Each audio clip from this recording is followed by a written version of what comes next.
Sir, लोग इस बात की चर्चा कर रहे हैं कि नीतीश कुमार ने सर के साथ धोखाबाजी कर ली। अगर आपके पास पैसा नहीं, पैर भी नहीं, अगर आप बड़े घर से नहीं आते, महाराज थाना में मुंशी भी आपसे बात नहीं करेगा, थानेदार से तो भेंट ही नहीं होगी। मैंने उनको कहा, बेटा ये बताओ तुमने अपने बाप को देखा है? हाँ, हमने कहा नहीं देखा। अब भगवान ही से सब कुछ बना है, तो फिर किसी गुण को अच्छा किसी को बुरा क्यों कहें? हम डीजीपी हो गए तो क्या मैं पुलिस सिस्टम को सुधार दिया क्या? ऐसे अधिकारियों के साथ आपने मीटिंग की हो, ऐसा कभी हुआ कि किसी को प्रवचन दे करके समझा करके उनको सही रास्ते पे ला दिया? तो मैंने सोचा राजनीति सेवा का एक बड़ा प्लेटफॉर्म है और राजनीति में आकर शायद लोगों की और एक मैं मॉडल खड़ा करना चाहता था। आप इतने बड़े संत अभी हैं और इस तरह से बातें कर रहे हैं। जिस समय आप बिहार में डीजीपी थे और प्राय लोग भी कहा भी कहता भी है कि पुलिस काफी भ्रष्ट है। निकाल दीजिए, सनातन है ही नहीं, ये सनातन की पहचान है। नहीं सर, हमारा सवाल ये कि ये तीनों गुण का निर्माण किसने किया? हमारे साथ आज विशेष बातचीत के लिए मौजूद है जगत गुरु गुप्तेश्वर जी महाराज, जो कि बिहार के पूर्व डीजीपी भी रह चुके हैं और उनसे खास तौर से आज हम बातचीत करेंगे। सर, सबसे पहले हमारे दर्शकों के बीच सर आपका स्वागत है और पूर्णिया आप आए हैं, सर क्या कहेंगे? जय श्रीमन नारायण। मैं तो घूमता ही रहता हूँ सनातन के प्रचार प्रसार के लिए। इसी क्रम में आज पूर्णिया भी आया, वेस्ट बंगाल के दौरे पर हूँ अभी। तो रास्ते में संजीव जी का आमंत्रण था, थोड़ा इनसे मिलते हुए बंगाल निकल जाऊँगा। सर, आपसे मिलने के बाद, आपको देखने के बाद ऐसा ये लगता है कि एक ऐसे अधिकारी जो पुलिस के बड़े पोस्ट पर रहे और अचानक धर्म की ओर इस तरह से मुड़ जाना, सर हम लोगों को ये लगता है कि आखिर अध्यात्म के प्रति आपकी रुचि अचानक से हुई या फिर पहले से कुछ न कुछ? अचानक ऐसा कुछ होता नहीं है। कितने IAS IPS को रिटायरमेंट के बाद आप संत होते देखे? नेता हो सकते हैं, आप बिजनेसमैन भी हो सकते हैं, ठेकेदार भी हो सकते हैं, बड़े बड़े कारपोरेट की कोई प्राइवेट सेक्टर की जॉब भी कर सकते हैं, लेकिन साधु नहीं हो सकते, क्योंकि ब्यूरोक्रेसी में रजोगुण का चरम उत्कर्ष रहता है। रजोगुण के उत्कर्ष में अहंकार, लोभ बहुत प्रचंड रहता है और वहाँ से एकदम दूसरी दिशा में अपने जीवन शैली को मोड़ना ये बिना पूर्व जन्म के संस्कार के संभव नहीं है। अचानक कुछ नहीं हुआ। अचानक कैसे हुआ? सर, बिहार का डीजीपी था तब भी मेरे घर में अखंड आहुति होती थी, नित्य अखंड आहुति, सालों भर 365 दिन अग्निकुंड की अग्नि बुझी नहीं। एक आदमी निरंतर वहाँ इस बात को देखने के लिए रहता था कि अग्नि प्रज्वलित रहे और प्रज्वलित अग्नि में ही नित्य आहुति होती थी। 1 साल, 2 साल, 3 साल, 4 साल नहीं, लगातार सालों साल। बीज था, संस्कार था, तब साधु बने और बड़ा आनंद में। सर, कई बार मन में सवाल उठता है कि क्या सही में भगवान होते हैं? देखो क्या है, ये जो आपका सवाल है इसको कहते हैं संशय, भ्रम, मोह। ये कब होता है? ये जब जीव में रजोगुण का उत्कर्ष होता है। 3 तरह की चेतना के लोग हैं, तमोगुणी चेतना के लोग, रजोगुणी चेतना के लोग, सतोगुणी चेतना के लोग। जब तमोगुण का जीव में उत्कर्ष होता है तो आहार, निद्रा, भय, मैथुन तक ही उसकी गतिमति होती है। मतलब खाओ, पियो, मौज उड़ाओ, eat, sleep and drink and be merry. चार्वाक दर्शन है, यावत जीवेत सुखम जीवेत ऋणम कृत्वा घृतम पिबेत भस्मीभूतस्य देहस्य पुनरागमनम कुतः। ये तमोगुणी चेतना के लोग का। रजोगुण का जब उत्कर्ष होता है तो अनंत कामनाओं के कारण, अनंत वासनाओं के कारण चित्त का जो स्वरूप होता है वो विक्षिप्त चित्त होता है। तो उसमें अभिमान, काम, लोभ, क्रोध और अभिमान सब अपने उत्कर्ष पर होता है। संशय और मोह की स्थिति भी बहुत रहती है। सच दिखता ही नहीं, तो ऐसे ही लोग ये प्रश्न करते हैं कि क्या भगवान होता है, क्या सच में भगवान होता है। ये पूछने वाले की कोई गलती नहीं, कोई दोष नहीं, कोई अपराध नहीं है। वो रजोगुण के उत्कर्ष में ये एक स्वाभाविक जिज्ञासा होती है, क्या भगवान होता है। अब बताइए ना, काकभूषुंडी जी को मोह हो गया, गरुण जी को मोह आ गया, ये कौन लोग हैं? ये सब भगवान के पार्षद हैं। गरुण जी तो नित्य भगवान के साथ ही रहते, उनको भी मोह हो गया, अरे ये भगवान हैं। काकभूषुंडी जी को मोह हो गया।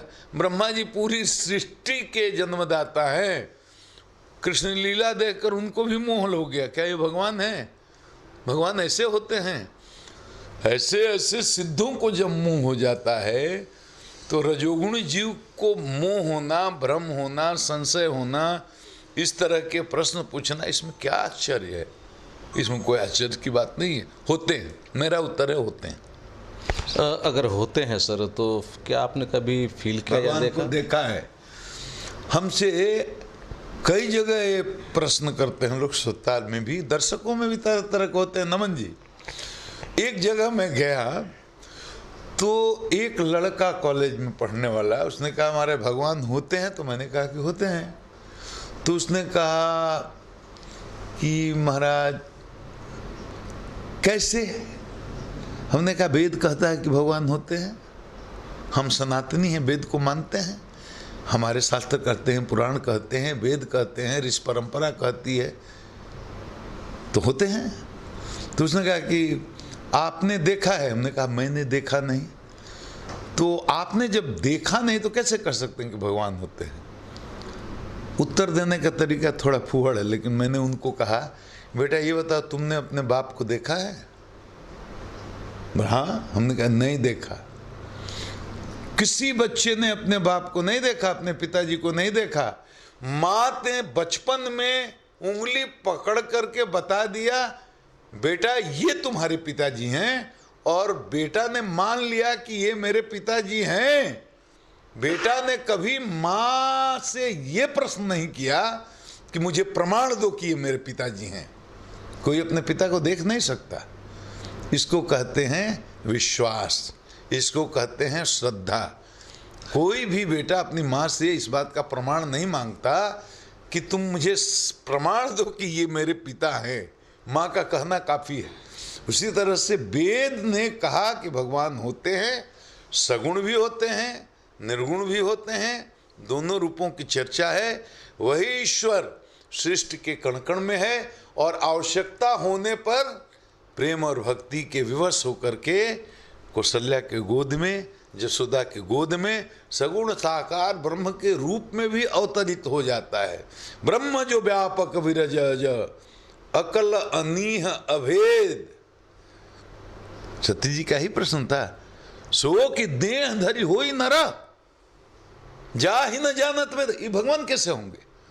तो आपका प्रश्न कोई अनुचित नहीं है सर, लेकिन जगदम्बा को भी ये भ्रम हुआ था कि भगवान होते हैं। लेकिन सर जिस तरह से आपने उदाहरण दिया कि कोई पुत्र कैसे कह सकता है कि पिताजी हैं या नहीं है, लेकिन जब वही पुत्र बड़ा होकर के खुद पिता बनता है तो उनको तो ये महसूस होता है कि हाँ पिता बनता है।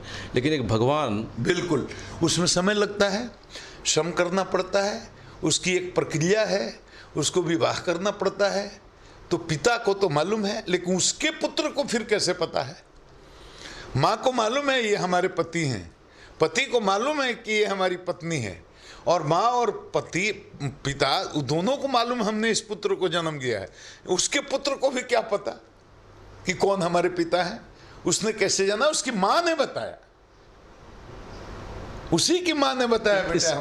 इसके साथ सर और भी कई चीज़ें जुड़ जाती हैं। अगर माँ ने बता दिया कि ये तुम्हारे पिताजी हैं, तो उसके साथ ये भी होता है कि पिताजी उसकी देखभाल भी करते हैं, उनके आवश्यक चीज़ों की पूर्ति भी करते हैं। बिल्कुल। भगवान क्यों नहीं करते? बिल्कुल भगवान करते हैं। ये हवा, इसका कौन सा बिल दे रहे हैं आप? जीवन के लिए सबसे जरूरी चीज़ क्या है? हवा आपके नाक के पास दे दी। दूसरी जरूरी चीज़ है पानी, वो भगवान ने उसका बिल लेता है क्या? एक एक सांस जो कौन कहता है कि दुनिया सत्य है, सपना नहीं है, जबकि अपना श्वास भी अपना नहीं है।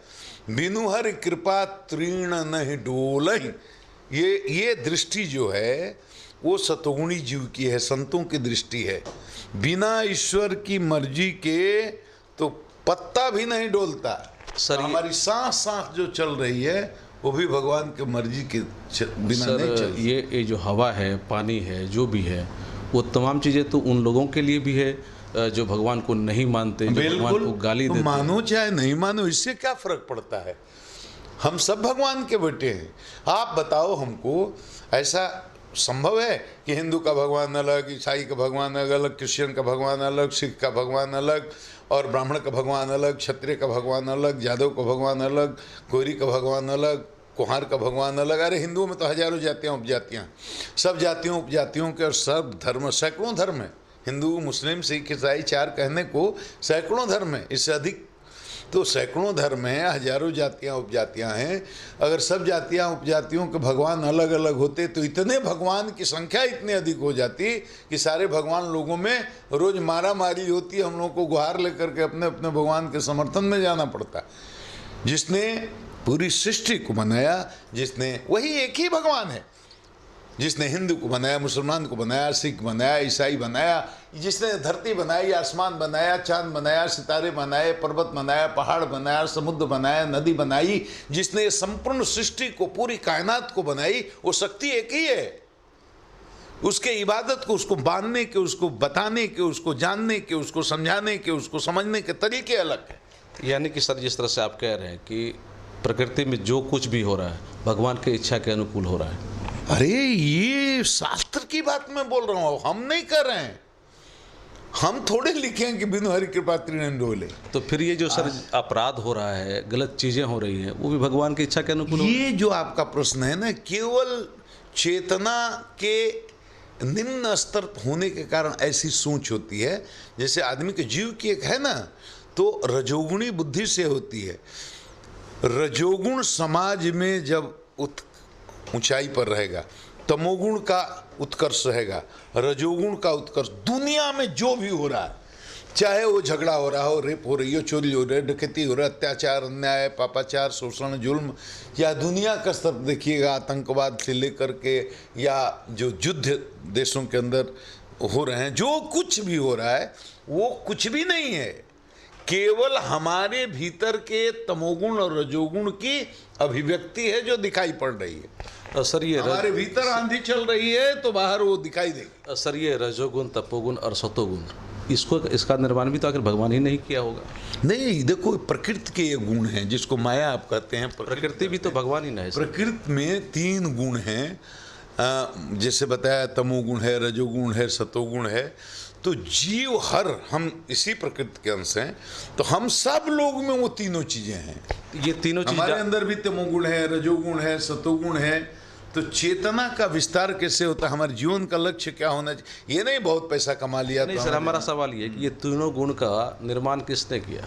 अरे भगवान से। देखो, ये तो वेदांत दर्शन का आप प्रश्न पूछने लगे। ये प्रकृति भी अनादि है, नहीं तो ये तो वेदांत दर्शन का हो गया कि एकम हम, एक ही तत्व है। अब उसमें वेदांत दर्शन क्या है बता दूं।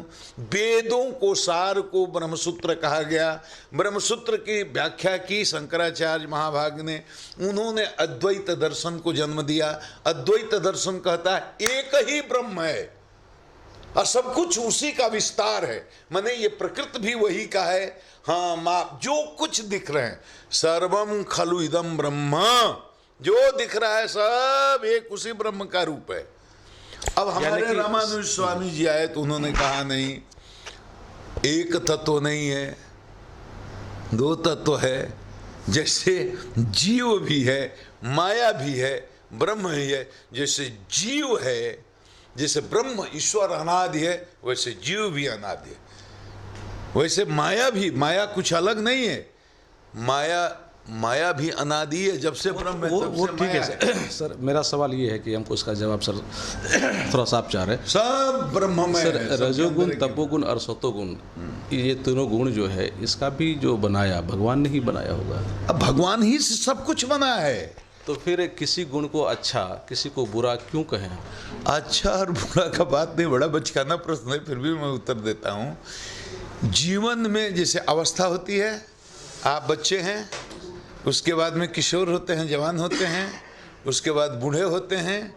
तो तीनों आयु काल में आपकी रुचि अलग होती है, आपके आकर्षण के केंद्र अलग अलग होते हैं। बच्चे हैं तो आपको खिलौना प्रिय है, किशोर हुए तो कुछ और प्रिय है, आपकी रुचि बदल गई। अब खिलौना को आपने खुद ही ड्रॉप कर, अब खिलौने में आपकी रुचि नहीं है, अब आपकी बहुत दूसरे चीज़ों में रुचि हो गई। और जब बुढ़ापा आ गया तो फिर जवानी में जिन जिन विषयों में रुचि थी वो फीकी पड़ गई, सहज ही छूट गया। अब आपकी कोई दूसरी चीज। उसी तरह चेतना का ये स्तर है, गुण माने चेतना का एक स्तर है। जैसे बच्चा है, जवान है, वृद्ध है, तो वैसे ही ये चेतना का स्तर है। तो हमें अपना पुरुषार्थ करके अपनी चेतना को सतोगुण के उत्कर्ष पर पहुंचाना है कि हम तमोगुण में ही पैदा हुए, तमोगुण में ही मर गए, तो हम में और पशु में कोई फर्क नहीं है। लेकिन इसमें हमारा क्या दोष? अगर हम तमोगुण में ही रह गए तो इसमें मेरा क्या दोष? आपने पुरुषार्थ नहीं किया ना। दोष तो यही है कि शास्त्र को देखो। शास्त्र, एक बात समझो, एक है स्वभाव विजय। सांप किसी को काट ले, आदमी मर जाए तो सांप को पाप लगेगा? नहीं। बाघ किसी को काट करके मार कर खा जाए, बाघ को पाप लगता है? नहीं। वो बकरी को खाएगा नमन जी तब भी उसको पाप नहीं लगता, आदमी को मार कर खा जाए तब भी। ये पाप पुण्य की अवधारणा जब हम मनुष्य योनि में आए तो पाप पुण्य की अवधारणा आकर खड़ी हो गई। तब मनुष्य योनि में आए तो आकर वेद खड़े हो गए, शास्त्र खड़े हो गए, सारी जैसी परंपरा हमारी खड़ी हो गई, शास्त्रों के विधि निषेध आ गए। ये करोगे तो पाप, ये करोगे तो पुण्य, ये करोगे स्वर्ग जाओगे, ये करोगे नरक जाओगे, ये करोगे वैकुंठ जाओ। मनुष्य योनि में ही तो सारे विधि निषेध हैं।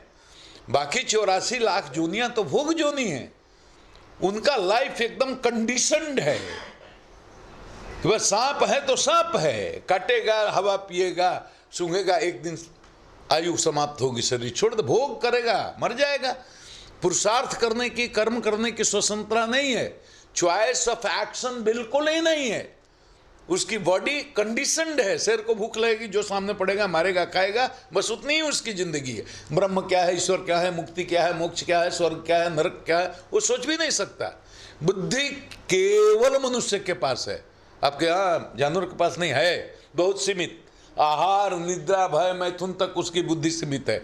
भोजन के लिए यत्न करेगा, आहार, बच्चा पैदा करेगा, मैथुन करेगा, आहार, निद्रा, भय, मैथुन, आहार, निद्रा, भय, मैथुन तक उसकी बुद्धि सीमित है। मनुष्य 84 लाख जीवों में अकेला प्राणी है जिसको ईश्वर ने ये बहुत ही कीमती इंस्ट्रूमेंट लगा कर भेजा। भेद नहीं किया, ये मुसलमान है इसको नहीं देना, ये हिंदू में फिट कर देना है, ईसाई को नहीं देना है, सबको, चाहे आप किसी मजहब को हो, किसी धर्म को हो, बड़े कुल में हो, छोटे कुल में हो, बिना भेदभाव के ये इंस्ट्रूमेंट, ये औजार हमारे अंदर फिट करके भेजा बुद्धि। मनुष्य जीवन में ही चॉइस ऑफ एक्शन है, कर्मों का चयन करना। चयन कौन जिसे करिएगा? अपने इंटेलेक्ट से, बुद्धि से। ये इंटेलेक्ट नहीं है बाघ को, शेर को, या सांप को, बिच्छू को, छुछुंदर को, चूहा को, बिल्ली को नहीं है। तो आपको बुद्धि किस लिए दिया? चॉइस ऑफ एक्शन, कर्मों का डिसीजन लो। तो चॉइस ऑफ एक्शन जब आपको दे दिया तो पाप पुण्य की अवधारणा आ गई। अब देख लो, चॉइस ऑफ एक्शन है, ये करोगे यहां जाओगे, ये करोगे यहां जाओगे, छत पर से कूदोगे पैर टूटेगा, मरोगे, सीढ़ी से जाओगे, लिफ्ट से जाओगे तो आराम से जाओगे। ये समझने की शक्ति केवल आपको है, ये सांप नहीं समझ सकता कि छत पर से। सर थोड़ा सा प्रसंग में चेंज करते हैं और आपसे सर जानना चाहता है, आपने कहा कि ईश्वर ने मनुष्य में कोई भेद नहीं किया। अभी वर्तमान समय में जो जाति है, धर्म है, बाकी और भी चीज़ें हैं, बहुत गहरी बातें हैं। चतुर्वर्ण देखो, हमारे यहाँ जो 4 वर्ण की बात की गई, ब्राह्मण है, क्षत्रिय है, वैश्य है, शूद्र है, गीता में स्पष्ट भगवान ने कहा ये चारों वर्ण हमने बनाए हैं। ये क्या है, इस बात को समझना बड़ा जरूरी है। एक जगह मैंने प्रवचन में बोल दिया था, भागवत की बात बोली थी कि ब्राह्मण का जो अपमान करता है तो पता नहीं क्या बोला था, कि ब्राह्मण का जो अपमान करता है वो नरक में पड़ता है, या कुछ बोला होगा। ब्राह्मणों के सम्मान में वो बात थी। ये चारों वर्ण हमारे सनातन का मूल स्तंभ है। वर्ण व्यवस्था निकाल दीजिए, सनातन है ही नहीं। ये सनातन की पहचान है। पुनर्जन्म की अवधारणा को निकाल दीजिए, सनातन है ही नहीं। ईसाई में या मुस्लिम धर्म में पुनर्जन्म की कहां? देखो, ईश्वर पर, प्रकृति पर, जीव पर, पुरुष पर, मोक्ष पर जितनी गहराई से सनातन में विचार हुआ है, किसी भी धर्म में नहीं हुआ, किसी भी। और तो हम बता रहे हैं ये भगवान का बनाया हुआ है। अब कैसे बनाया हो इसको समझ लीजिए। मैं सिर्फ इसलिए बोल रहा हूं कि मेरी बात पहुंच जाएगी बहुत लोगों तक। ब्राह्मण कोई है तो इस बात की गारंटी है कि पिछले जन्म में उसने सबसे दिव्य कर्म किए हैं, उसने साधना की है, तपस्या की है, पुण्य किया है, अच्छे अच्छे कर्म किए हैं, तभी वो ब्राह्मण हुआ है। उसका ब्राह्मण कुल में ये मत बोलो क्या ब्राह्मण होकर के बड़ा नीच काम करता हूं। नीच काम करता होगा, लेकिन ब्राह्मण कुल में उत्पन्न होना ही इस बात का प्रमाण है कि पिछले जन्म में उसने बहुत ही पुण्य किए हैं। उससे थोड़ा कम पुण्य जिसने किया वो क्षत्रिय वर्ण में उत्पन्न हुआ, उससे थोड़ा कम पुण्य जिसका हुआ वैश्य वर्ण में उत्पन्न हुआ, उससे भी थोड़ा कम पुण्य जिसने किया वो चतुर्थ वर्ण में उत्पन्न हुआ। इसमें किसी वर्ण की निंदा नहीं है, लेकिन एक बात सावधान, कर्म के आधार पर ही वर्ण व्यवस्था है। इसलिए ये आज जो ब्राह्मण है पिछले जन्म के कर्म के आधार पर बना है। तो ये बात पक्की समझ लो, इस जन्म के कर्म के आधार पर उसका वर्ण अगला बदल जाएगा। जो आज ब्राह्मण है कल शूद्र भी हो सकता है, और कुकर सुक्कर भी हो सकता है, और नाली का कीड़ा भी हो सकता है। इसलिए आप ब्राह्मण हैं तो इस बात का घमंड न करिए कि हम सबसे श्रेष्ठ हैं, और जिसको आप शूद्र समझते हैं उससे नफरत और घृणा करने की जरूरत नहीं है। जिसको आप शूद्र का समझते हैं वो अपने सत्कर्मों से, अच्छे कर्मों से अगले जीवन में ब्राह्मण देवत्व भी प्राप्त कर सकता है, वो देवता भी हो सकता है, वो वैकुंठ में जा सकता है, भगवान नारायण का पार्षद हो सकता है। कोई शूद्र है अगर इस जन्म में कुछ बढ़िया कर रहा है तो उसको ब्राह्मण बनने के लिए अगला जन्म लेना पड़ेगा। इस जन्म से कोई नहीं हो सकता। इस जन्म में कोई उपाय नहीं। नहीं जी, विश्वामित्र को नहीं मिला। विश्वामित्र से बड़ा तपस्वी कौन है भाई? जिसने अलग ही स्वर्ग की सृष्टि, बड़ा हम बना लेंगे स्वर्ग, त्रिशंकु को इसी शरीर से भेजेंगे, अपना अलग स्वर्ग की सृष्टि करेंगे। बड़ा समझाया गया तब माने। इससे बड़ा राजपूत थे, क्षत्रिय थे, इनसे बड़ा कौन तपस्वी हुआ बताइए आप? नहीं, कोई उपाय नहीं है कि इस जन्म से आप कोई ब्राह्मण हो जाए। नहीं उपाय है कि कोई इस जन्म में क्षत्रिय हो जाए। कुछ भी कर लीजिए, कितना भी तपस्या कर लीजिए, आप पूजनीय होंगे, आदरणीय होंगे, वंदनीय होंगे, ब्राह्मण नहीं हो सकते। शरीर बदलेगा तभी वर्ण बदलेगा, बगैर शरीर बदले नहीं, उम्मीद नहीं है। आप पूजनीय होंगे, आदरणीय होंगे। अरे आप बताइए, सबरी कौन थी? हमारी सबरी माँ, जिसको आप राजनीतिक भाषा में आजकल महादलित थी। सबरी बड़े बड़े ऋषियों के लिए पूजनीय है, संतों के लिए पूजनीय है, सारे ब्राह्मणों के लिए पूजनीय है, केवट सारे ब्राह्मणों के लिए पूजनीय है। रैदास सबसे, जिसको चमार हम लोग बोलते हैं महादलित आज की भाषा में, रैदास जो रैदास स्वामी हुए वो तो बड़े बड़े संतों के महासंत, वो हम सबके धरोहर हैं, हमारे पूर्वज हैं, प्रणम्य हैं, वंदनीय हैं, पूजनीय हैं। लेकिन रैदास ब्राह्मण थोड़े माने जाएंगे। हाँ, अपनी साधना के बल पर हो सकता है कि आप ब्राह्मण हैं, आप ही पिछले जन्म में रैदास। सर, आज के जो ब्राह्मण हैं वो अगर किसी जाति पे या किसी धर्म से नफरत करते हैं, बोलते तुम मुसलमान हो या फिर तुम दलित हो, तो फिर उनको अगला जन्म में उसका, सीधी सी बात है, सनातन में किसी से नफरत करने की अवधारणा ही नहीं, घृणा की अवधारणा ही सनातन में नहीं है।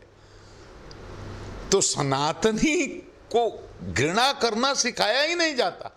हमारे यहाँ तो क्षमा, दया, प्रेम, करुणा, सद्भाव, इसका विज्ञान प्रकाशित हुआ है।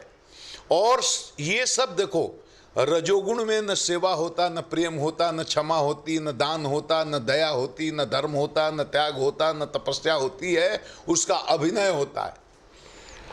ये जितने गुण हमने बताए, ये सारे लक्षण प्रकट होते हैं जब जीव सत्व में प्रतिष्ठित होता है। जब जीव में सतोगुण का उत्कर्ष होता है, तब ये लक्षण प्रकट होते हैं। क्षमा, दया, दान, करुणा, सेवा, भक्ति, प्रेम। सनातन में तो घृणा की अवधारणा ही नहीं है, और कोई घृणा करता है तो अज्ञानी है, उसने सनातन को समझा नहीं। जो सच्चा शुद्ध सनातनी होगा वो तो सीय राम में सब जग जानी, करो प्रणाम जोर जुग पानी। वर्ण व्यवस्था की हम तारीफ कर रहे हैं, हम तारीफ वर्ण व्यवस्था में जो भगवान ने कहा वो हम बात कह रहे हैं।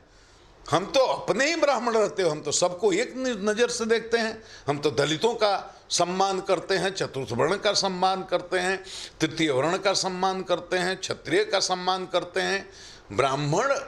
ब्राह्मण है, ये बात सही है, लेकिन ब्राह्मण अगर शास्त्र निषिद्ध आचरण करेगा तो कुकर सुकर होकर के अगले जन्म में उसको उत्पन्न होना पड़ेगा। और शूद्र भी अगर धर्म की मर्यादा के अनुसार आचरण करेगा तो देवता की तरह पूजनीय होगा और चमकता हुआ आसमान में सितारों की तरह अपने तेज के प्रकाश से पूरे विश्व को आलोकित करेगा। ये सिद्धांत है। ये तो क्षुद्र राजनीति वाले जो नहीं समझते हैं, वोट को गोलबंद करने के लिए अब लोगों को, जो अज्ञानी हैं, ना समझ हैं, उनको इमोशनली कैप्चर करके राजनीतिक स्वार्थों की पूर्ति करने के लिए ये सब बातें बोलते रहते हैं। ब्राह्मणों के खिलाफ कितना बड़ा क्या ब्राह्मणों क्या है? ब्राह्मण हटा दीजिए इस देश की संस्कृति से, समाज से, ब्राह्मण को सनातन रहेगा। ब्राह्मण हटा दोगे तो संस्कृत रहेगी, और संस्कृत हटा दोगे तो क्या 18 पुराण रहेंगे, वेद रहेंगे, महाभारत रहेगा, पूरा सनातन साहित्य रहेगा, कुछ बचेगा? और जब वेद निकाल दोगे, शास्त्र निकाल दोगे, पुराण निकाल दोगे, वेदांत सूत्र निकाल दोगे, उपनिषद निकाल दोगे, उसके बाद भारत में भारत रहेगा? फिर भारत में बचेगा क्या?